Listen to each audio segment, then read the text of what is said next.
আৰু আমাৰ বাওঁপন্থী দলসমূহৰ পৰা আমি ভূপেন দাক সাক্ষাৎ কৰিবলৈ মনোৰঞ্জন দাৰ মই আহিছোঁ। মনোৰঞ্জন তালুকদাৰ CPIMৰ বিধায়ক, সন্মানীয় আমাৰ অসম বিধানসভাৰ জ্যেষ্ঠ বিধায়ক মনোৰঞ্জন তালুকদাৰ আৰু মই ৰাইজৰ দলৰ সভাপতি হিচাপে আজি বিৰোধী ঐক্য মঞ্চৰ তৰফৰ পৰা বিৰোধীসকলৰ তৰফৰ পৰা ভূপেন দাক সাক্ষাৎ কৰিবলৈ আহিছোঁ।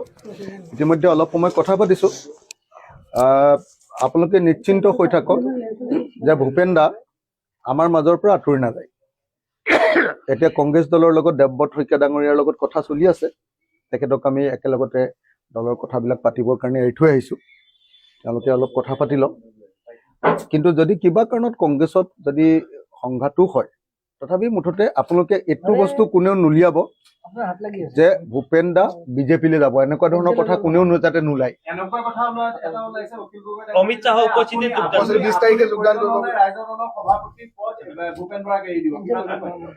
মানে আজিৰ দিনটোত মই আপোনালোকক এটাই কথা ক'ব পাৰো যে আমাৰ বিৰোধী দলসমূহে আমি ভূপেন বৰাক কোনো পধ্যে আমাৰ শিবিৰৰ পৰা যাবলৈ নিদিওঁ। ভূপেন দা মোৰ নিজৰ দাদাৰ নিচিনা, মোৰ অভিভাৱক। ভূপেন দাই যদি আমাক বিৰোধী দলবিলাকৰ পৰা মোক কয় যে তহঁতে দুটাহে খেলিব পাৰিবি চিট, এতিয়া দুটাই খেলিম।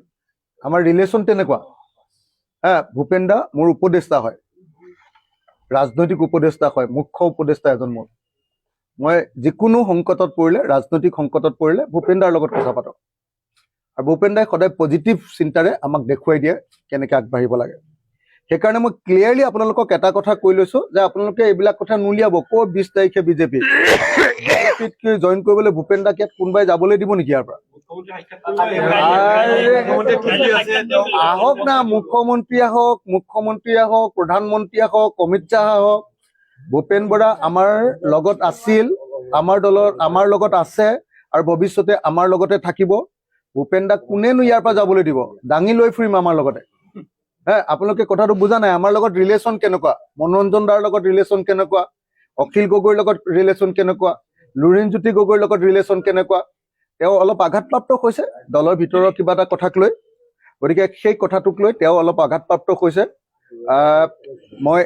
আমি দেৱব্ৰত শইকীয়া ডাঙৰীয়া এতিয়া কথা পাতি আছে তেওঁৰ লগত, আৰু লগত জাকিৰ হুছেইন চিকদাৰ ডাঙৰীয়া আছে, লগত আব্দুল খালেক আছে। তেওঁলোকৰ মাজত নিশ্চয় বুজাবুজি হ'ব, নিশ্চয় তেওঁ কংগ্ৰেছ দলতে থাকিব। আৰু যদি আপোনালোকক এইটো কনফাৰ্ম কৰি দিছোঁ যে যদি তেখেত কংগ্ৰেছ দলত নাথাকে, কিবা কাৰণত যদি নাথাকে, তেতিয়া হ'লেও তেখেত বিজেপিলৈ নাযায়। ঘৰতে থাকিম, তেওঁক ইয়াতে দি ৰাখি দিম, পহৰা দি ৰাখি থাকিম। কেলে নিয়ে? আমাৰ বিৰোধী পক্ষৰ এটা ডাঙৰ খুঁটা হয়, এটা প্ৰধান ধৰণী হয়।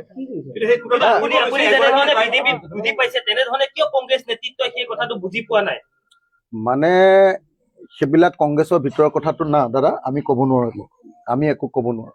সেই কংগ্ৰেছৰ ভিতৰৰ কথাটো আমি একো ক'ব নোৱাৰো, সেইবিলাকত আমি মাত নামাতো। কিন্তু আপোনালোকে নিশ্চিন্ত হৈ থাকক যে ভূপেন বৰা বিজেপিলৈ নাযায়।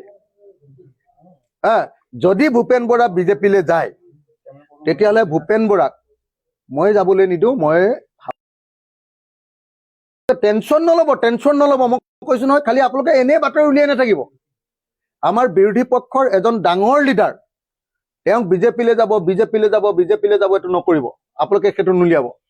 যদি দৰকাৰ হয়, মই আকৌ কৈ দিলোঁ, যদি দৰকাৰ হয়, যদি কংগ্ৰেছত তেওঁ নাথাকেই, তেতিয়াহ'লে তেওঁক আমাৰ গোটেই বিৰোধী দলবিলাকৰ আটাইতকৈ ডাঙৰ লিডাৰজন বনাই দিয়া হ'ব, আটাইতকৈ ডাঙৰ বিৰোধী দলবিলাকৰ।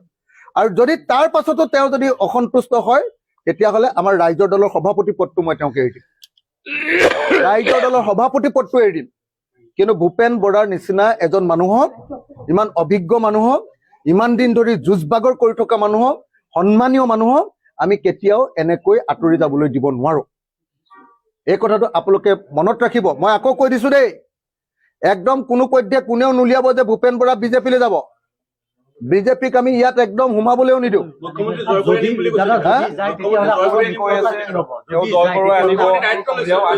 আৰে কেলে যাব? যি আদৰ্শগতভাৱে বিজেপিক বিৰোধিতা কৰে। এতিয়া মোক পৃথিৱীখন যদি হিমন্ত বিশ্ব শৰ্মাই দি দিয়ে, মোক যদি বোলে মুখ্যমন্ত্ৰী পদটো দি দিম, তই এই বুলি ক'লে মই বিজেপিলৈ যাম নেকি? ভূপেন বৰাৰ আদৰ্শটো আছে নহয়। ভূপেন বৰাই সাম্প্ৰদায়িক দল এটাক, ভূপেন বৰাই ফেচিষ্ট দল এটাক, জনগণৰ বাক স্বাধীনতা হৰণ কৰা দল এটালৈ ভূপেন বৰা কিয় যাব? ইমান দিন ধৰি বাক স্বাধীনতাৰ কৈ থকা মানুহটোৱে নাযায়। মই জানো নহয় ভূপেন দাক, মই জানো, মোৰ নিজৰ ককাই, মোৰ নিজৰ দাদা। মই আপোনালোকক কৈছো সেইবিলাক কথাত মই সোমাবলৈ বেয়া পাইছো। সেইবিলাক কথাত মই নোসোমাও। তেখেত কিবা কাৰণত অসন্তুষ্ট হৈছে। এতিয়া আমি তেওঁৰ লগত কথা পাতিছো। ভাতৃ, মই তেখেতৰ বন্ধু, মই মোৰ মেণ্টৰ, তেওঁ মোৰ এডভাইজাৰ। তেওঁক মই কেলে যাবলৈ দিম? আৰে আপোনালোকেতো জানে যে অসমৰ জনগণৰ দল ত্যাগ কৰিছে। তেখেতৰ খং উঠি আছে যে তেখেতে আগতে কিছুমান কথা কৈছিলে, সেইকাৰণে তেখেতে কিবা অসন্তুষ্ট হৈ আছে বুলি কৈছে। এতিয়া মই নিজে শুনি আছো যে এতিয়া হেৰিও ইয়ালৈ আহিব, কি কয়, জিতেন্দ্ৰ সিঙো অহাৰ কাৰণে ফোন কৰিছে। মই নিজে শুনি আছো জিতেন্দ্ৰ সিঙো আহিব, নিশ্চয় কংগ্ৰেছ দলত ৰাখিব পাৰিব। আৰু যদি ৰাখিব নোৱাৰে তেতিয়াহ'লে আমি আছো না। ভূপেন দাক ক'ত যাব দিম নেকি? মই ভৰিটোতে ধৰি থাকিম নহয়, মই হাতখনতে ধৰি থাকিম নহয়। ভূপেন দা ক'ত যায়, আপুনি ক'ত সাম্প্ৰদায়িক দললৈ যায়, এনেকৈ ক'ম নহয়। আপোনালোকে নিশ্চিন্ত হৈ থাকক, খালি এতিয়াই উলিয়াই নিদিব। এনে ভূপেন দাৰ ডিছক্ৰেডিটেড নকৰিব। ভূপেন দাক আপোনালোকে সাম্প্ৰদায়িক দললৈ যাব বুলি প্ৰচাৰ কৰি নিদিব। খালি ভূপেন দা নাযায়। আৰে মোৰ কনফিডেন্সটো চাওক না। এনেই মই ভিতৰৰ পৰা সোমাই আহি এনেই ক'ব পাৰিম নেকি তেনেকে? আপুনি মনোৰঞ্জন দাক সোধক, এতিয়া মনোৰঞ্জন দাক সোধক, মনোৰঞ্জন দাক সোধক। ভৱিষ্যতবাণী কৈছিলে যে ভূপেন বৰা সভাপতি হৈ থাকোতে সভাপতিৰ পৰা আঁতৰাই দিব, সেইটো হ'ল। দ্বিতীয়তে কৈছিলে যে নিৰ্বাচনৰ আগত ভূপেন বৰা বিজেপিলৈ যাব। আজিও হিমন্ত বিশ্ব শৰ্মাৰ কথা যদি ইমান যদি হয়, তেতিয়াহ'লে এই গুজৰাটত যে হেৰি কি পানীৰ পাইপেৰে যে হেৰি গৈছিলে, কি কয়, মুছলমানৰ যে তেজ গৈছিলে, এতিয়া গৈ আছে নে নাই? যদি হিমন্ত বিশ্ব শৰ্মাৰ কথাটো আপোনালোকে ইমান শিলৰ খুঁটি বুলি ভাবে, গুজৰাটৰ পানীৰ পাইপেদি এতিয়া হেৰি গৈ আছে নে নাই? আৰু গৌৰৱ গগৈ যে পাকিস্তান লিংকটো যদি প্ৰমাণ কৰিব নোৱাৰে, তেতিয়াহ'লে যে তেওঁ ঘৰলৈকে নাযাওঁ বুলি কৈছিলে, ঘৈণীয়েকৰ ওচৰলৈকে নাযাওঁ বুলি কৈছিলে, ল'ৰা ছোৱালীৰ ওচৰলৈ নাযাওঁ বুলি কৈছিলে, এতিয়া তেওঁ যায় নে নাযায়? তেওঁ মুখ্যমন্ত্ৰী পদটো যে ত্যাগ কৰিম বুলি কৈছিলে, কৰিলে নে নাই? আৰু ইয়াৰ আগৰবাৰ যে তেওঁ 21ত ইলেকশ্যন নেখেলিম বুলি কৈছিলে, খেলিলে নে নাই? আৰু তেওঁ যে কৈছিলে যে কি কয় 21ৰ পিছত তেওঁ আৰু ৰাজনীতিত নাথাকে বুলি, থাকিলে নে নাই? হিমন্ত বিশ্ব শৰ্মাৰ নিচিনা মিছলীয়া মানুহ এটা পাল্লাত নপৰিব দেই কোনেও। এইটো একদম পৃথিৱীৰ 2 নম্বৰ মানুহ। অসমৰ গণশত্ৰু ৰূপে মুখ্যমন্ত্ৰী যিদিনা তেওঁ ভাগিব, তাৰ পাছত অসমত তেওঁ উপাধিটোৰ নাম হ'ব অসমৰ আটাইতকৈ ডাঙৰ গণশত্ৰু মুখ্যমন্ত্ৰীজনৰ নাম হিমন্ত বিশ্ব শৰ্মা। দলত থাকিব। আৰু যদি কংগ্ৰেছ দলত নাথাকে, তেতিয়াহ'লে তেওঁ আমাৰ বিৰোধী দলবিলাকৰ, গোটেই বিৰোধী দলবিলাকৰ মূল লিডাৰজন হ'ব। আৰু তাৰ পাছতো যদি তেখেতে কিবা অসন্তুষ্ট হয়, মই ৰাইজৰ দলৰ সভাপতি পদটো এৰি ৰাইজৰ দলৰ সভাপতি পদত ভূপেন বৰাক বহুৱাম, আৰু মই উপ সভাপতি হৈ ৰাইজৰ দলত কাম কৰিম।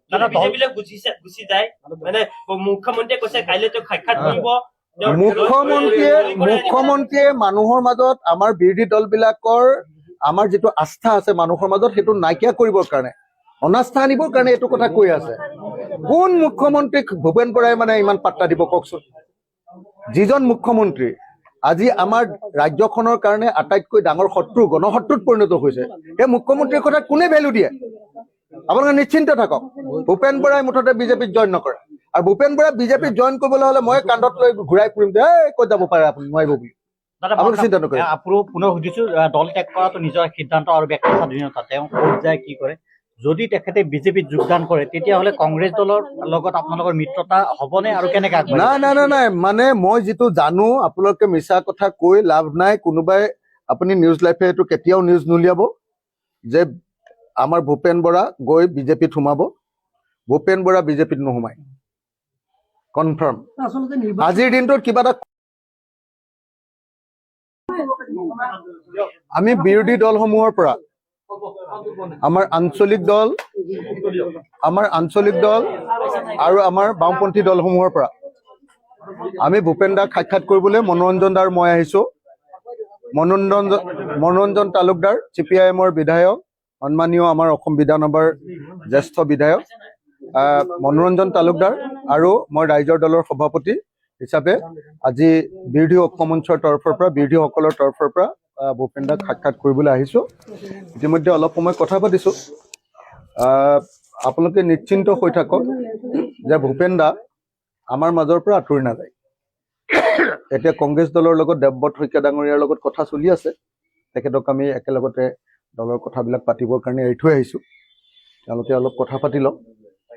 কিন্তু যদি কিবা কাৰণত কংগ্ৰেছত যদি সংঘাতো হয়, তথাপি মুঠতে আপোনালোকে এইটো বস্তু কোনেও নুলিয়াব যে ভূপেন দা বিজেপিলৈ যাব, এনেকুৱা ধৰণৰ কথা কোনেও যাতে নোলায়।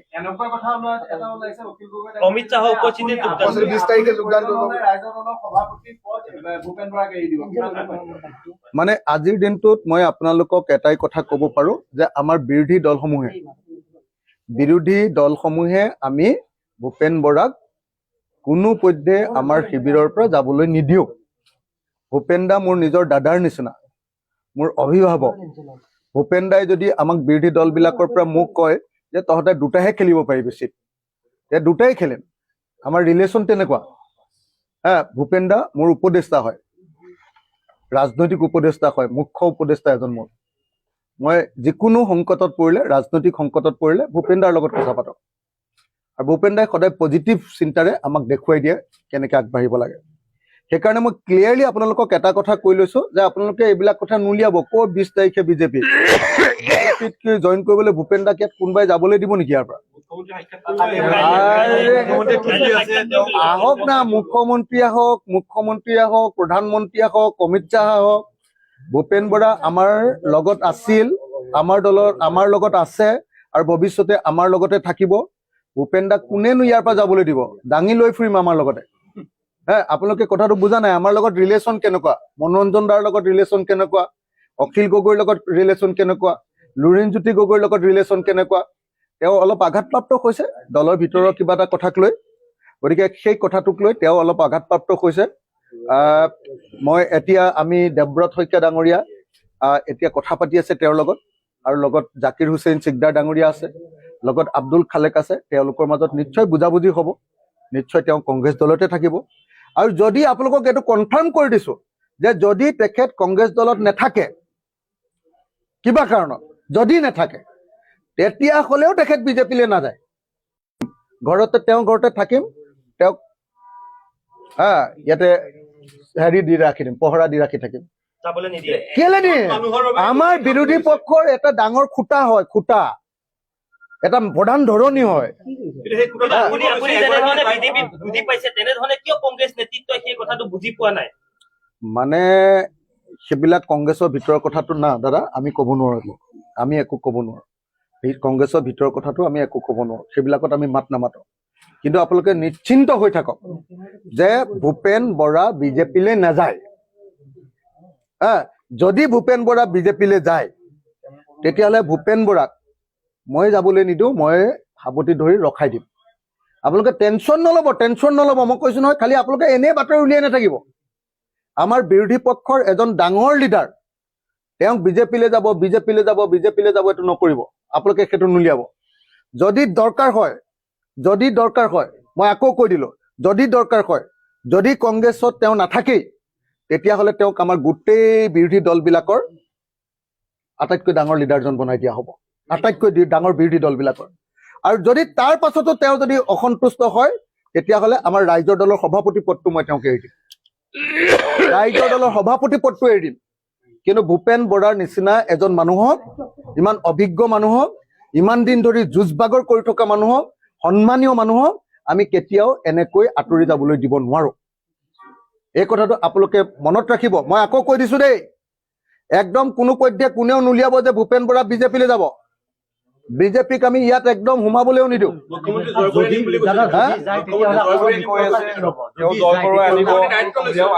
আৰে কেলে যাব? যি আদৰ্শগতভাৱে বিজেপিক বিৰোধিতা কৰে।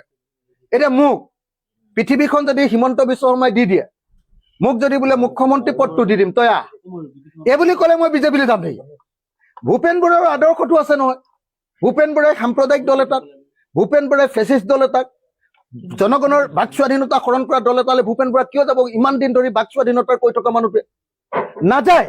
মই জানো নহয় ভূপেন দাক, মই জানো, মোৰ নিজৰ ককাই, মোৰ নিজৰ দাদা। মই আপোনালোকক কৈছো, সেইবিলাক কথাত মই সোমাবলৈ বেয়া পাইছো। সেইবিলাক কথাত মই নুসুমাও। তেখেত কিবা কাৰণত অসন্তুষ্ট হৈছে। এতিয়া আমি তেওঁৰ লগত কথা পাতিছো। ভাতৃ, মই তেখেতৰ বন্ধু, মই মোৰ মেণ্টৰ তেওঁ, মোৰ এডভাইজাৰ, তেওঁক মই কেলে যাবলৈ দিম? আৰে আপোনালোকেতো জানে যে অসমৰ জনগণৰ দল ত্যাগ কৰিছে। তেখেতৰ খং উঠি আছে যে তেখেতে আগতে কিছুমান কথা কৈছিলে, সেইকাৰণে তেখেতে কিবা অসন্তুষ্ট হৈ আছে বুলি কৈছে। এতিয়া মই নিজে শুনি আছো যে এতিয়া হেৰিও ইয়ালৈ আহিব, কি কয় জিতেন্দ্ৰ সিঙো অহাৰ কাৰণে ফোন কৰিছে। মই নিজে শুনি আছো জিতেন্দ্ৰ সিঙো আহিব, নিশ্চয় কংগ্ৰেছ দলত ৰাখিব পাৰিব। আৰু যদি ৰাখিব নোৱাৰে তেতিয়াহ'লে আমি আছো না, ভূপেন দাক ক'ত যাব দিম নেকি? মই ভৰিটোতে ধৰি থাকিম নহয়, মই হাতখনতে ধৰি থাকিম নহয় যে ভূপেন দা ক'ত যায়, আপুনি ক'ত সাম্প্ৰদায়িক দললৈ যায়, এনেকৈ ক'ম নহয়। আপোনালোকে নিশ্চিন্ত হৈ থাকক, খালি এতিয়াই উলিয়াই নিদিব, এনে ভূপেন দাৰ ডিছক্ৰেডিটেড নকৰিব। ভূপেন দাক আপোনালোকে সাম্প্ৰদায়িক দললৈ যাব বুলি প্ৰচাৰ কৰি নিদিব। খালি ভূপেন দা নাযায়। আৰে মোৰ কনফিডেন্সটো চাওক না, এনেই মই ভিতৰৰ পৰা সোমাই আহি এনেই ক'ব পাৰিম নেকি তেনেকে? আপুনি মনোৰঞ্জন দাক সোধক, এতিয়া মনোৰঞ্জন দাক সোধক। ভৱিষ্যতবাণী কৈছিলে যে ভূপেন বৰা সভাপতি হৈ থাকোতে সভাপতিৰ পৰা আঁতৰাই দিব, সেইটো হ'ল। দ্বিতীয়তে কৈছিলে যে নিৰ্বাচনৰ আগত ভূপেন বৰা বিজেপিলৈ যাব। আজিও হিমন্ত বিশ্ব শৰ্মাৰ কথা যদি ইমান যদি হয়, তেতিয়াহ'লে এই গুজৰাটত যে হেৰি কি পানীৰ পাইপেৰে যে হেৰি গৈছিলে, কি কয় মুছলমানৰ যে তেজ গৈছিলে, এতিয়া গৈ আছে নে নাই? যদি হিমন্ত বিশ্ব শৰ্মাৰ কথাটো আপোনালোকে ইমান শিলৰ খুঁটি বুলি ভাবে, গুজৰাটৰ পানীৰ পাইপেদি এতিয়া হেৰি গৈ আছে নে নাই? আৰু গৌৰৱ গগৈ যে পাকিস্তান লিংকটো যদি প্ৰমাণ কৰিব নোৱাৰে, তেতিয়াহ'লে যে তেওঁ ঘৰলৈকে নাযাওঁ বুলি কৈছিলে, ঘৈণীয়েকৰ ওচৰলৈকে নাযাওঁ বুলি কৈছিলে, ল'ৰা ছোৱালীৰ ওচৰলৈ নাযাওঁ বুলি কৈছিলে, এতিয়া তেওঁ যায় নে নাযায়? তেওঁ মুখ্যমন্ত্ৰী পদটো যে ত্যাগ কৰিম বুলি কৈছিলে, কৰিলে নে নাই? আৰু ইয়াৰ আগৰবাৰ যে তেওঁ 21ত ইলেকশ্যন নেখেলিম বুলি কৈছিলে, খেলিলে নে নাই? আৰু তেওঁ যে কৈছিলে যে কি কয় 21ৰ পিছত তেওঁ আৰু ৰাজনীতিত নাথাকে বুলি, থাকিলে নে নাই? হিমন্ত বিশ্ব শৰ্মাৰ নিচিনা মিছলীয়া মানুহ এটা পাল্লাত নপৰিব দেই কোনেও। এইটো একদম পৃথিৱীৰ 2 নম্বৰ মানুহ। অসমৰ গণশত্ৰু ৰূপে মুখ্যমন্ত্ৰী যিদিনা তেওঁ ভাগিব, তাৰ পাছত অসমত তেওঁ উপাধিটোৰ নাম হ'ব অসমৰ আটাইতকৈ ডাঙৰ গণশত্ৰু মুখ্যমন্ত্ৰীজনৰ নাম হিমন্ত বিশ্ব শৰ্মা। দলত থাকিব, আৰু যদি কংগ্ৰেছ দলত নাথাকে তেতিয়াহ'লে তেওঁ আমাৰ বিৰোধী দলবিলাকৰ গোটেই বিৰোধী দলবিলাকৰ মূল লিডাৰজন হ'ব। আৰু তাৰ পাছতো যদি তেখেতে কিবা অসন্তুষ্ট হয়, মই ৰাইজৰ দলৰ সভাপতি পদটো এৰি ৰাইজৰ দলৰ সভাপতি পদত ভূপেন বৰাক বহুৱাম, আৰু মই উপ সভাপতি হৈ ৰাইজৰ দলত কাম কৰিম। বিজেপিলৈ গুচি যায় মানে মুখ্যমন্ত্ৰীয়ে কৈছে কাইলৈ তেওঁ সাক্ষাৎ কৰিব। মুখ্যমন্ত্ৰীয়ে মানুহৰ মাজত আমাৰ বিৰোধী দলবিলাকৰ আমাৰ যিটো আস্থা আছে মানুহৰ মাজত, সেইটো নাইকিয়া কৰিবৰ কাৰণে, অনাস্থা আনিবৰ কাৰণে এইটো কথা কৈ আছে। কোন মুখ্যমন্ত্ৰীক ভূপেন বৰাই মানে ইমান পাত্তা দিব কওকচোন? যিজন মুখ্যমন্ত্ৰী আজি আমাৰ ৰাজ্যখনৰ কাৰণে আটাইতকৈ ডাঙৰ শত্ৰু, গণশত্ৰুত পৰিণত হৈছে, সেই মুখ্যমন্ত্ৰীৰ কথা কোনে ভেলু দিয়ে? আপোনালোকে নিশ্চিন্ত থাকক, ভূপেন বৰাই মুঠতে বিজেপিত জইন নকৰে। আৰু ভূপেন বৰাই বিজেপিত জইন কৰিবলৈ হ'লে মই কান্ধত লৈ ঘূৰাই ফুৰিম যে ক'ত যাব পাৰে আপুনি, নোৱাৰিব বুলি। আপুনি চিন্তা নকৰে। পুনৰ সুধিছো, দল ত্যাগ কৰাটো নিজৰ সিদ্ধান্ত আৰু ব্যক্তিগত স্বাধীনতা। তেওঁ